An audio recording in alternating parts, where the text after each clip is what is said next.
आऊज़ु बिल्लाहि मिनश्शैतानिर्रजीम बिस्मिल्लाहिर्रहमानिर्रहीम। प्यारे बच्चों, अस्सलामु अलैकुम। उम्मीद है आप सब खैरियत से होंगे।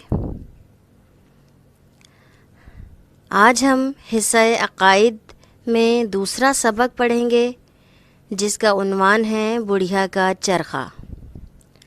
इस सबक में हम पढ़ेंगे कि अल्लाह को किस तरह पहचाना जा सकता है। प्यारे बच्चों, अल्लाह खुदावंद आलम हम सब का खालिक व मालिक है। उसी ने हमें ज़िंदगी अता की है और अच्छी ज़िंदगी गुजारने का तरीका भी बताया है। लेकिन शैतान, जो कि इंसान का जानी दुश्मन है, वो इंसान को बहकाकर अल्लाह से दूर करता रहता है। वो हम में ये गलत सोच डालता है कि अल्लाह को पहचानना बहुत मुश्किल है क्योंकि वो हमें नज़र ही नहीं आता, जबकि एक आम इंसान भी अपने इर्द गिर्द की चीज़ों को गौर से देखे और ज़हानत से काम ले तो बहुत आसानी से अल्लाह के वजूद को पहचान सकता है। आइए इस वीडियो में देखते हैं किस तरह साबित किया जाए कि खुदा का वजूद है। वजूद खुदा साबित करने के लिए बैरूनी तरीके की दो अक़साम हैं। पहली किस्म फ़लसफ़ियाना सबूत व दलाइल हैं, जबकि दूसरी किस्म आसान सबूत व दलाइल हैं। हम इस सबक में आसान असबाब के बारे में बात करेंगे।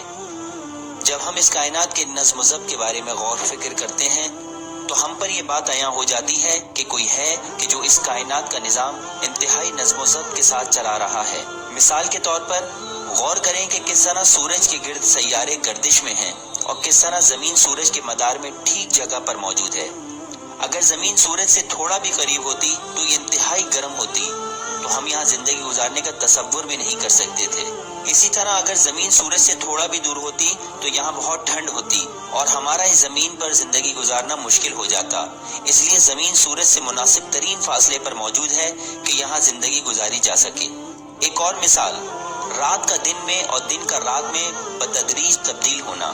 सुबह के वक्त रोशनी बतदरीज अंधेरे के पर्दों को छलनी करती है और रात में रोशनी आहिस्तगी से ढलती है ताकि अंधेरा फराहम करे।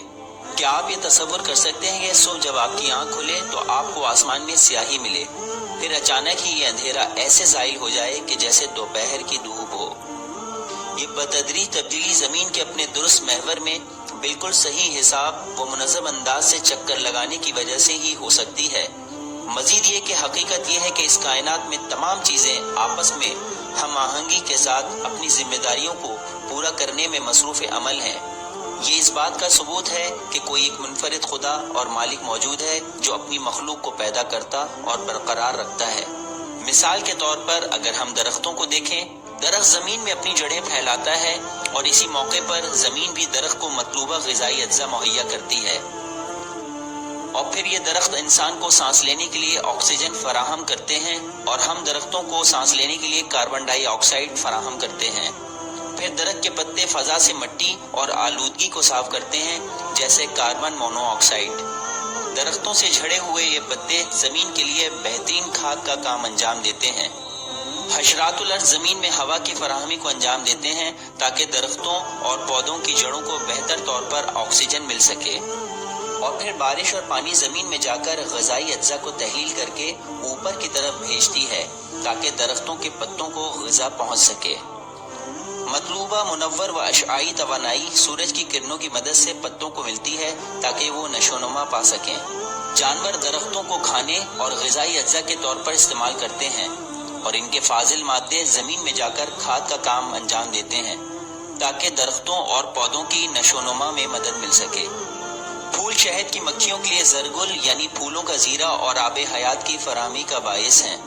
मज़दूर शहद की मक्खियाँ फूलों पर बैठती हैं और इनसे शहद बनाने के लिए इनका रस चूसती हैं। फूलों का ये रस शहद की मक्खियों में जमा होता है। इस अमल के अंजाम देने में ज़रगुल यानी फूलों का ज़ीरा शहद की मक्खियों के जिस्म से चिपक जाता है। जब ये मक्खियाँ एक फूल से दूसरे फूल पर बैठती हैं तो ये ज़रगुल पौधों में फैल जाता है। तब पौधे बीज बनाने के काबिल होते हैं ताकि इस नस्ल के मज़ीद पौधे पैदा कर सकें। مختلف اقسام کے پھولوں سے زرگل اور آب حیات لے کر جب یہ شہد کی مکھیاں واپس اپنے گھر کو جاتی ہیں تو سب مل کر شہد بناتی ہیں۔ یہ پورا عمل اسی طرح چلتا رہتا ہے۔ مثال کے طور پر اگر ان شہد کی مکھیوں کو اس ماحول سے ختم کر دیا جائے تو نہ صرف یہ پودے متاثر و خراب ہوں گے بلکہ وہ تمام جاندار جو ان پودوں کی وجہ سے زندہ ہیں ان سب کی بقا کا عمل متاثر ہوگا۔ شہد کی مکھیوں کے نہ ہونے کا مطلب پورے ماحولیاتی نظام کو ڈھانا ہے، اور اسی طرح درختوں اور دوسری چیزوں کے لیے بھی نظام قدرت جاری و ساری ہے۔ قدرت کا ہر ماحولیاتی نظام مکمل طور پر انتہائی باریکی و توازن کے ساتھ قائم ہے۔ سوال: کیا آپ سمجھتے ہیں کہ یہ سب خود بخود وجود میں آ گیا؟ نہیں، یقیناً کوئی عظیم خالق موجود ہے جس کے ہاتھ میں یہ تمام نظام قدرت ہے۔ پیارے بچوں، اللہ کے وجود کو پہچاننے کی ایک مثال ہمیں اپنے پیارے نبی حضرت محمد صلی اللہ علیہ وآلہ وسلم کے زمانے میں ملتی ہے۔ ایک دن پیغمبر اکرم صلی اللہ علیہ وآلہ وسلم اپنے کچھ اصحاب کے ساتھ کہیں سے گزر رہے تھے۔ راستے میں آپ کی نظر ایک بوڑھی عورت پر پڑی۔ وہ اپنے ہاتھ سے چرخہ چلا رہی تھی جس سے پرانے زمانے میں دھاگا بنایا جاتا تھا۔ وہ چرخہ چلاتے ہوئے خدا کی نعمتوں پر اس کا شکر ابھی ادا کرتی جاتی تھی۔ رسول اکرم صلی اللہ علیہ وآلہ وسلم اس کے نزدیک پہنچے اور احوال پرسی کے بعد اس سے پوچھا کہ اس نے اللہ کے وجود پر بغیر دیکھے کیسے یقین حاصل کیا۔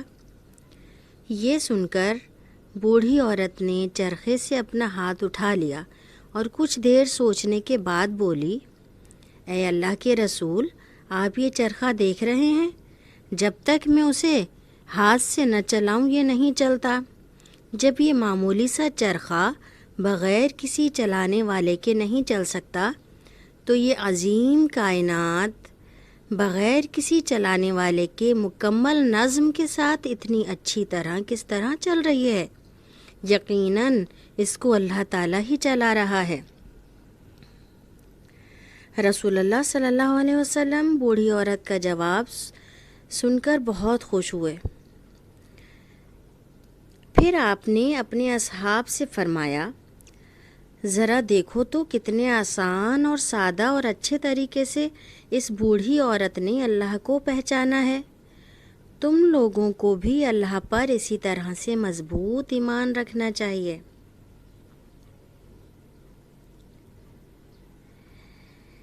اللہ کے وجود کے حوالے سے ہمیں سورہ لقمان میں آیت نمبر 32 میں ملتا ہے: کیا تم نہیں دیکھتے کہ کشتی دریا میں اللہ کی نعمت سے چلتی ہے تاکہ وہ تمہیں اس کی نشانیاں دکھائے۔ تمام صبر و شکر کرنے والوں کے لیے اس میں نشانیاں پائی جاتی ہیں۔ اللہ مدبر ہے، وہی اس کائنات کو نظم کے ساتھ چلا رہا ہے، کیونکہ یہ کائنات بغیر چلانے والے کے نہیں چل سکتی۔ پیارے بچوں، امید ہے کہ یہ سبق آپ کو سمجھ میں آ گیا ہوگا۔ آپ نے اس سبق کو بغور پڑھنا ہے اور وجود خدا کے بارے میں غور و فکر کرنا ہے۔ اپنا خیال رکھیے گا۔ اللہ حافظ۔